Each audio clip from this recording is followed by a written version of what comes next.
sábado, você que nos assiste, é com uma imensa alegria que nós o recebemos aqui para compartilharmos mais uma vez da lição da nossa Escola Sabatina. Hoje estamos começando uma nova temporada. Essa lição nós vamos estudar sobre a unidade em Cristo. E nós temos dois convidados, o primeiro deles, o Vinícius, é a primeira vez que vem. Primeira vez. Que bom, dia. viu? Que bom que você está aqui conosco, que seja a primeira de muitas, tá Obrigado. bom? E o nosso amigo de sempre, o Jodi Clay, que bom que você está aqui, viu, Jodi, para compartilhar a lição com a gente. Só lembrando que você pode acessar as nossas lições através do site do mais.cpb.com.br ou também pelo Facebook, facebook.com/conexão, o número 7, Curitiba. Para iniciar então essa lição, nós vamos pedir a orientação de Deus e eu peço que o Vinícius faça uma oração para a gente, por favor. Oremos. Querido Deus, ó Pai, obrigado porque temos a oportunidade de estudar a Tua Palavra mais uma vez, que Teu Espírito Santo possa estar em nosso meio, que essas palavras possam ser gravadas em nosso coração e que depois desse estudo nós possamos estar cada vez mais perto do Senhor. Amém. Em nome de Jesus, amém. Amém. Amém. Eu gostaria de começar, antes de entrar propriamente no tema de hoje, que fala sobre a criação e a queda, eu gostaria de falar um pouquinho sobre a introdução da lição, que fala sobre a nossa unidade em Cristo e fala sobre a importância da unidade da igreja, né? E eu gostei muito do jeito que o autor ele falou aqui, porque a gente sempre pensa na igreja como um edifício, uma construção, né? Uma igreja bonita. E ele pontua aqui que não adianta ter essa construção se não tiverem as pessoas. E a igreja de Cristo, mais do que tudo, são as pessoas. E houve épocas em que as pessoas não tinham igreja, se reuniam às vezes em casas, em lugares, e continuava sendo uma igreja. E, então isso é uma coisa que a gente tem que pontuar muito, porque quando a gente fala responsabilidade da igreja, parece que a gente não está envolvido, é uma coisa um pouco mais distante. Então isso é que ele pontua aqui, que a igreja é o povo de Deus na terra, e é esse povo que é a igreja, e não o edifício em si.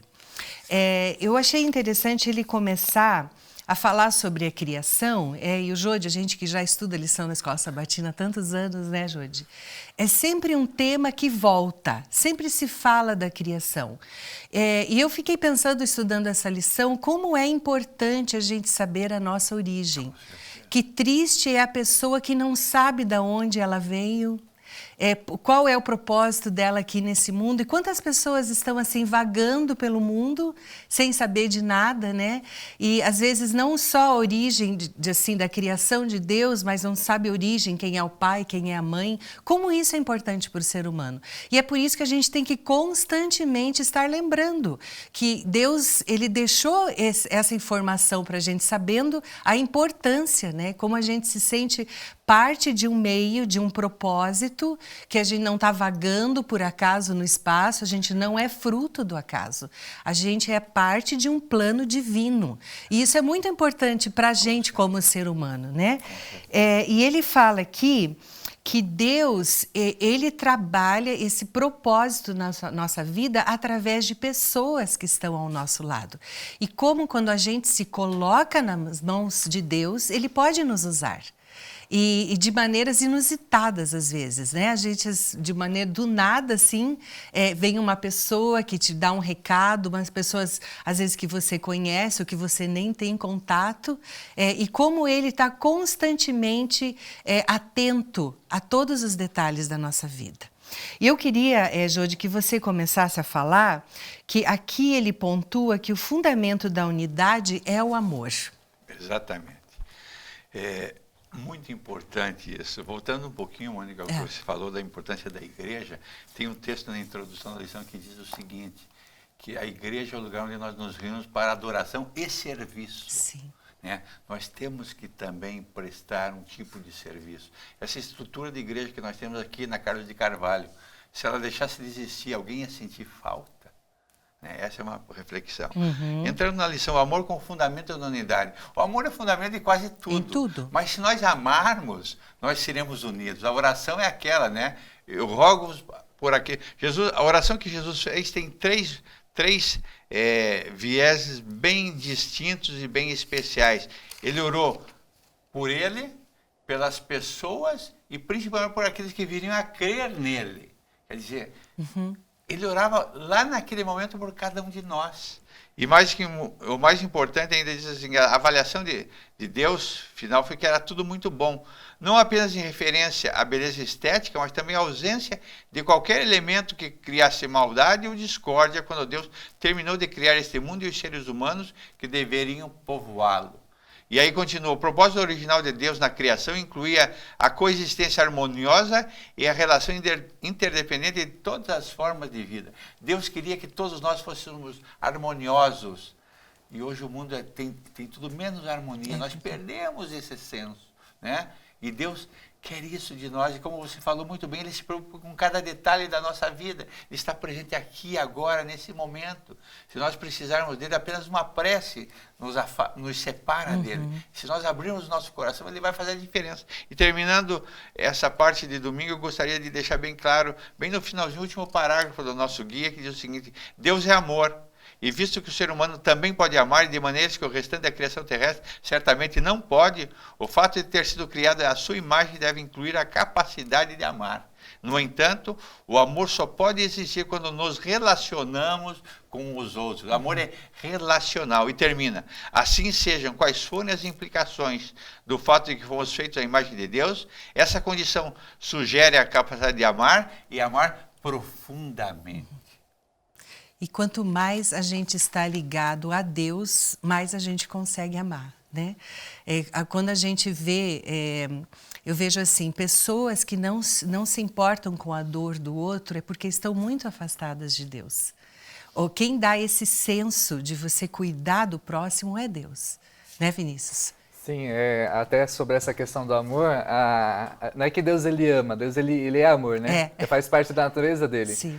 Às vezes até isso é um pressuposto da justificação pela fé. Não é pelo que eu faço, não é que Deus ele sente amor por mim quando eu obedeço a ele, né?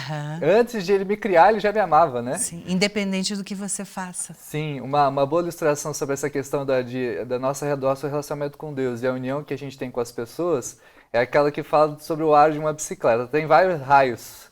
E quando é que os raios estão cada vez mais perto uns dos outros? Quando está ali no cubo. Então o cubo é Jesus Cristo. Quanto mais perto a gente estiver dele, mais um do lado do outro nós vamos estar. Quanto mais distante, mais distante nós estaremos do nosso próximo também, né? Então o amor que Deus ele coloca em nosso coração é o que nos une, né? O amor que ele transborda para nós é o que vai fazer com que a gente trate as pessoas com amor também. Com certeza. Eu queria que você continuasse falando, Vinícius, sobre o nosso próximo tópico, que quando Deus ele criou Adão e Eva no Jardim do Éden, tudo era harmonioso e perfeito. Só que depois da queda, isso foi sentido abruptamente, né? Foi uma diferença, assim, até pelo fato deles se esconderem de Deus ao invés de irem recebê-lo. Então, tudo mudou dentro do ser humano e de toda a criação. E aqui fala das consequências da queda, inclusive com a primeira morte. Eu queria que você falasse isso. Na verdade, quando entrou o pecado no mundo, começou ali a maior fuga da história. A fuga do ser humano para com Deus, né? A gente viu que a primeira coisa que o homem fez, ele percebeu que ele estava nu e Deus ele foi então procurar e perguntou: onde você está? E ele falou assim: eu tive medo. Até então, parece que o homem ele começou a ter eu chamo de uma miopia espiritual. Sim. Ele conversava com Deus no final de cada manhã e no final de cada tarde, perdão, e agora sim ele já estava se escondendo. Acho que era um sentimento que ele nem tinha antes, né? Nunca nem percebeu que isso existia. Uma das provas também que o amor ele reinava no Jardim do Éden é que Eva foi enganada em relação ao pecado. Adão foi consciente.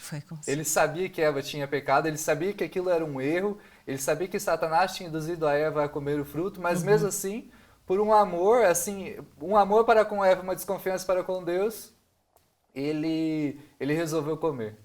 Ele achou que Deus ele não poderia suprir aquele amor tão grande que ele tinha por Eva, né? E a gente vê ali quão íntima era a ligação entre os dois. Mas a gente vê que o pecado ele traz a desunião, a consequência do pecado também é a desunião. Porque a mesma Eva que ele resolveu morrer, resolveu pecar, por culpa dela também, né? Por culpa dela não, ele escolheu em razão dela. Sim. ali naquele momento ele já falou para Deus, a esposa que o Senhor criou, foi ela que fez o... Já culpou a Deus. Já culpou a Deus e culpou a Eva também, foi uma culpa dupla. Sim. E Eva ali, quando indagada, já culpou a serpente também. Os animais que eram todos perfeitos, que serviam o homem, né? E a gente vê também a continuidade da história, a história de Abel e Caim, né? Que os irmãos, apesar de já ter o pecado do mundo, eles eram para ser cada vez mais íntimos, né? Qual o elo que liga mais uma pessoa do que o próprio irmão, Sim. né? Com certeza. E ali, por causa do desagrado ali de Deus para com Caim, para com o pecado dele, Caim foi lá e matou o seu irmão, né? A gente viu que Deus, ele perguntou também, assim como ele perguntou para Adão onde você está, ele perguntou o que você fez? O que aconteceu? Ele desejava buscar a Caim naquele momento. Ele queria que Caim se humilhasse e pedisse perdão pelos pecados. É óbvio que Deus perdoaria ele. Com certeza. Mas não, ele endureceu o coração e a gente vê que uma das consequências do pecado e um dos objetivos de Satanás é separar a gente de Deus. Porque com o pecado há a desunião. Há desunião com Deus e com o próximo também. Foi isso que aconteceu com Adão e com Eva e com Abel e com Caim. E o mais importante, que às vezes a gente deixa passar, as questões são muito sutis. Né?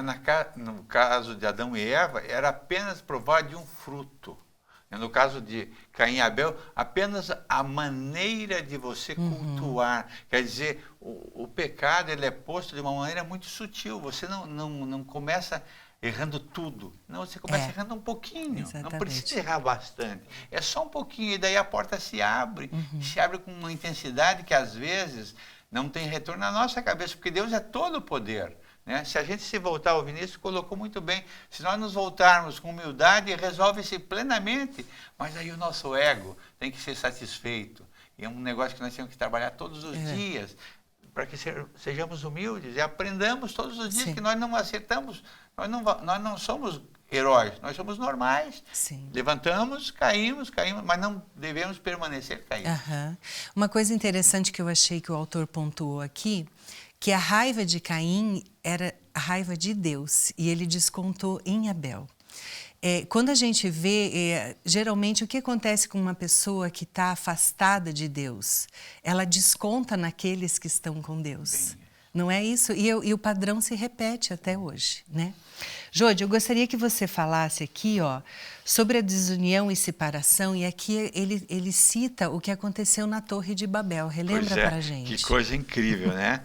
A Torre de Babel foi a primeira tentativa dos homens de atingir o céu. Sim. Eles disseram, vamos fazer, já que tinha acontecido o dilúvio e tal, e Deus tinha prometido.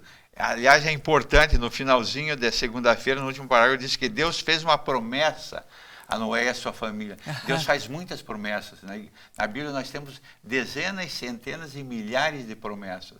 E apesar de Deus ter feito a promessa, eles disseram, não, vamos construir, vamos até lá no céu. E a língua era a mesma. Aí eles começaram e foi indo à torre, mas de repente, não mais que de repente, mudou-se a língua de todo mundo. E olha como os caras, para a época, isso nós estamos falando de 6.000 anos atrás praticamente, a arqueologia mostrou que a Mesopotâmia era uma região densamente povoada desde os tempos históricos mais antigos.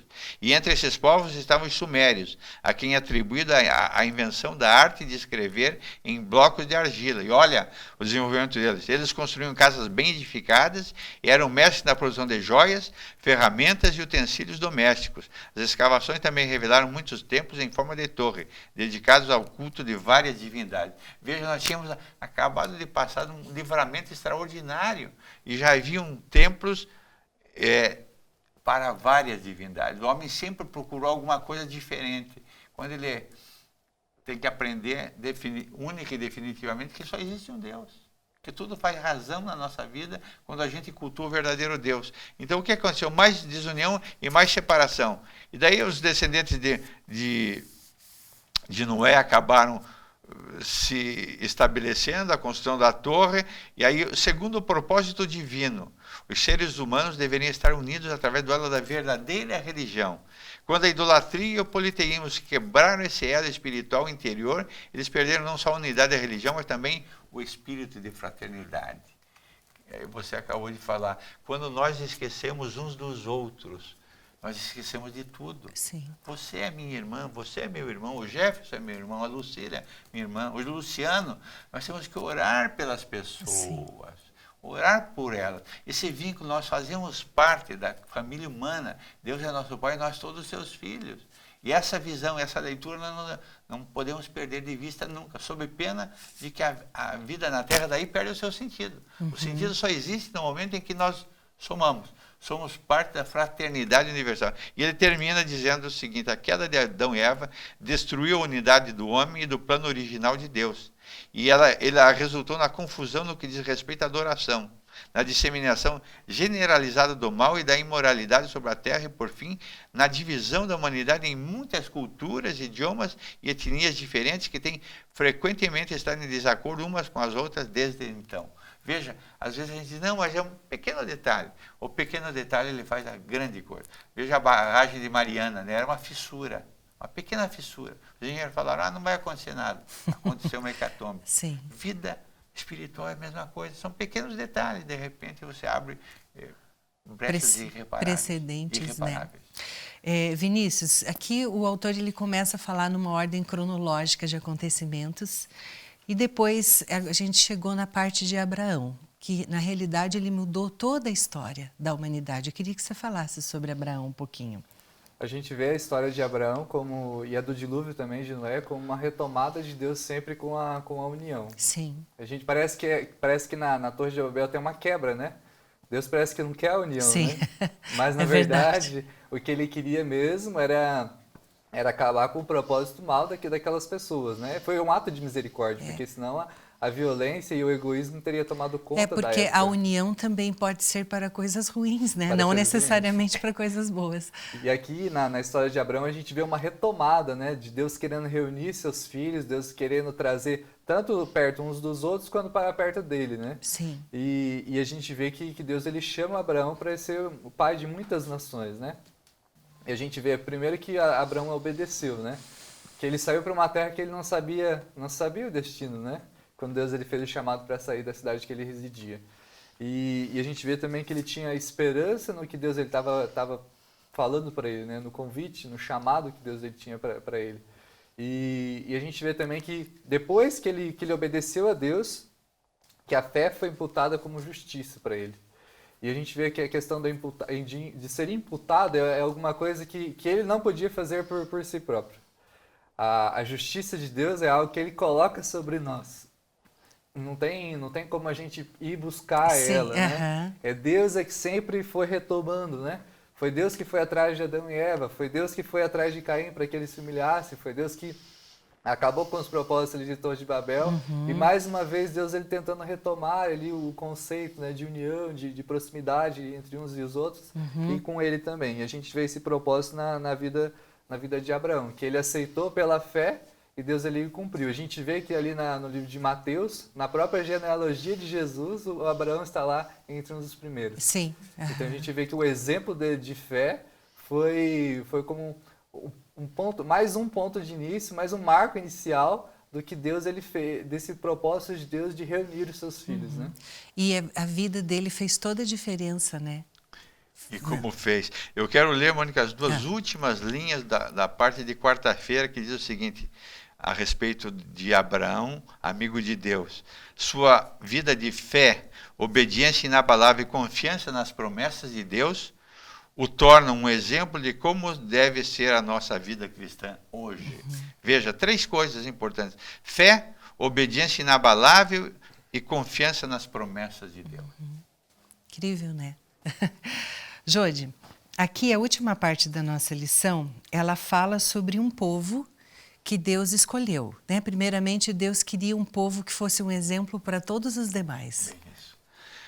Deus é extraordinário. Eu gostei o que ele acabou de falar, eu tinha anotado aqui. Deus sempre em busca de nós. E não foi diferente na escolha do povo. Ao chamar Abraão para ser seu servo, Deus escolheu para si um povo, para representá-lo. Esse chamado e eleição foi um ato de amor e graça de Deus. O chamado do Senhor a Israel foi fundamental para seu plano de restauração da humanidade após a devastação e a desunião causada pela queda. A história sagrada é o estudo da obra de Deus em relação a essa restauração, e um elemento importante desse plano foi a nação da aliança, Israel. A coisa que mais fala para o meu coração é o sacrifício de Abraão, né? Sacrifício, imagina você ter um filho só, e eu tenho um, Deus te pedir, depois de quase 100 anos, né? Demorou quase 100 anos, a fé desse homem é extraordinária, né? Um dia ele estava em casa, sai e olha o céu, olha as estrelas que você está vendo, é o número de descendentes que você vai ter. Mas, Senhor, eu não tenho nada, né? E teve, e veio, e aí ele pediu, aí eles andaram juntos 3 dias, né? E aí quando chegaram no pé do monte, olha a fé desse homem extraordinário, vocês fiquem aqui, eu e o menino vamos subir e orar, isso arrepia, e quando nós tivermos adorado a Deus, nós vamos voltar. E aí começou a preparar, né, o local para o sacrifício. E aí o menino de 17 e um ancião de mais de 100. Poderia ter fugido facilmente, tranquilamente, né? E ele submisso. Aí quando ele ergueu o cutelo, ele disse, basta, Abraão, eu sei que tu me amas. Olha que amor extraordinário, né, Vinícius? Sim. Os patriarcas nos deixam esse legado. E ele foi considerado o amigo de Deus. Por quê? Em todas as situações. Primeiro ele saiu dos caldeus, que era uma das cidades mais extraordinárias da época. Tinha até água encanada. Imagina aquela época. Milhares de anos atrás, foi para um lugar, morou em tendas a vida inteira. Sim. Né? O homem segundo... E agora eu quero ler o último parágrafo aqui, da parte 5ª, que é muito precioso, é do livro Parábolas de Jesus, na página 288, que diz o seguinte: a sua obediência à lei de Deus os tornaria uma maravilha de prosperidade entre as nações do mundo. Ele, que lhes podia dar sabedoria e perícia em todo artifício, continuaria a ser o seu mestre e os enobreceria e levaria pela obediência às suas leis. Se eles fossem obedientes, seriam preservados das enfermidades que afligiam as outras nações e abençoados com vigor intelectual. A glória de Deus, a sua majestade e poder deveriam ser revelados com toda a sua prosperidade. Deveriam ser um reino de sacerdotes e príncipes. Deus lhes proveu toda a possibilidade de se tornarem a maior nação da terra. E eles abriram mão. Por isso que hoje a gente vê os nossos irmãos judeus com uma dificuldade de aceitar isso, porque Deus programou tudo para eles. Tudo. E eles abriram mão de tudo. Então, é verdade que eles estão no ano 5.788. Para eles o Messias não veio ainda. O Messias ainda está vindo. Mas Deus é tão extraordinário que o povo que ele abençoa, ele não desabençoa, ele continua abençoado. O povo mais abençoado do mundo ainda é o povo judeu. Vamos orar muito pelos judeus. E você, meu irmão judeu que está assistindo aí, não esqueça que Deus te ama muito e nós amamos você mais ainda. Pode falar, Vinícius. Uma coisa que eu achei interessante é que o povo que Deus escolheu ali para trazer a luz à terra, né? Era um povo que não tinha merecimento nenhum, né? Não era por causa das habilidades deles. Uma coisa que eu achei interessante que o autor pontuou. Não era porque eles tinham grandes faculdades ou grande conhecimento, mas porque Deus ele olhou para eles e escolheu. E eu gosto de um verso que fala que a sabedoria de Deus é loucura perante os homens. Então, Deus ele escolhe aqueles que a gente não acha que nunca deveriam ser escolhidos. Sim. E porque a Bíblia mesmo fala que Deus ele não olha o exterior, não olha a aparência. Quando Davi foi escolhido, né? Sim. Citou essa passagem. Mas ele olha o coração. E foi isso que Deus ele olhou. E a mesma coisa em relação a nós hoje. Não é porque nós somos bons. Não é porque nós temos boa aparência, não é isso que Deus ele olha. Não é isso que Deus ele olha alguém que ele quer salvar, alguém que ele quer escolher para ser um líder da igreja dele. Ele olha o coração, a disposição que a pessoa tem de servir a ele, a disposição que tem de se humilhar. E para Deus, o grande não é aquele que é grande aos nossos olhos, mas aquele que se humilha perante ele, né? Quando a gente acha que a gente é pequeno, aí que Deus, a gente se faz grande para com Ele, né? E a gente vê essa característica aqui na escolha, né, do povo. Isso mesmo. E, inclusive, Vinícius, é até bem o contrário, né? Porque uma pessoa que ela se acha autossuficiente, como é que Deus vai usá-la? Porque se ela já acha que ela sabe tudo, ela não vai sentir que ela precisa de Deus, né? Por isso que realmente é o contrário. E uma coisa só que eu queria complementar, Jodiju, que você falou, como é bom a gente saber que Deus nunca dá uma prova maior do que aquilo que a gente pode suportar. E eu realmente acho que a única pessoa que poderia ter passado por essa prova ileso, como Abraão fez, né, com seu filho, acho que ele era a única pessoa. E Deus nunca mais pediu isso para ninguém. porque ele era a única pessoa que Deus sabia que seria capaz Sim. de passar por aquela prova. E é confortador para a gente saber isso, né? Olha, a gente já chegou no final da nossa lição e eu queria começar com você, Vinícius. De tudo que a gente estudou durante essa semana, o que você gostaria de pontuar para aqueles que nos assistem que foi mais importante para você? O pecado ele sempre traz a desunião, tanto entre nós, mas principalmente para com Deus. O objetivo de Satanás sempre vai ser que a gente peque para que a gente se afaste de Deus. Sim. Então, se a gente quer se aproximar de Deus, a gente precisa clamar a Ele pelo perdão, deixar o pecado de lado. Se a gente quer mais união na família, a gente tem que clamar a Deus e buscar por Deus, porque a união é consequência do nosso relacionamento com Ele. Sim. Se a gente quer uma união na nossa igreja, a gente tem que clamar a Deus e estar cada vez mais perto dele, assim como exemplo, aquela ilustração do cubo da Sim. bicicleta. Então, que a gente possa entregar a vida a Ele cada vez mais, porque a união vai ser uma consequência. Vai ser uma consequência do relacionamento com Ele. Tá certo. E para você, Jorge? Tem um texto que eu gosto muito que diz o seguinte: não existe limite para aquelas pessoas que, deixando de lado o próprio eu, entregam-se inteiramente nas mãos de Deus. Essa é a grande lição que deve ficar conosco no começo dessa lição, que fala da unidade em Cristo. Cristo é tudo em todos. Eu gosto muito de alguém que fala que Deus acima de todos. Né? Isso é muito importante. Quando Deus for o primeiro, o último e o melhor, nós seremos as pessoas mais felizes do mundo. E nós não precisamos passar pelas dificuldades que tantas pessoas escolhidas por Deus passaram. Porque já tem o caminho traçado, nós temos o manual, ele nos mostra certinho. Se nós entregarmos a nossa vida nas mãos de Deus, nós seremos as pessoas mais felizes do mundo. Deus quer isso. Isso chama-se graça. Como o Vinícius falou, não é que nós mereçamos, mas Deus nos escolheu para sermos seus filhos. E que bênção e que privilégio sermos filhos de Deus. Amém. Eu queria só terminar lendo o resumo de tudo aquilo que a gente falou aqui, que está bem no final da nossa lição, que diz o seguinte: o plano de Deus na criação era que a humanidade vivesse harmoniosamente e em unidade. A desobediência causou uma interrupção no plano divino.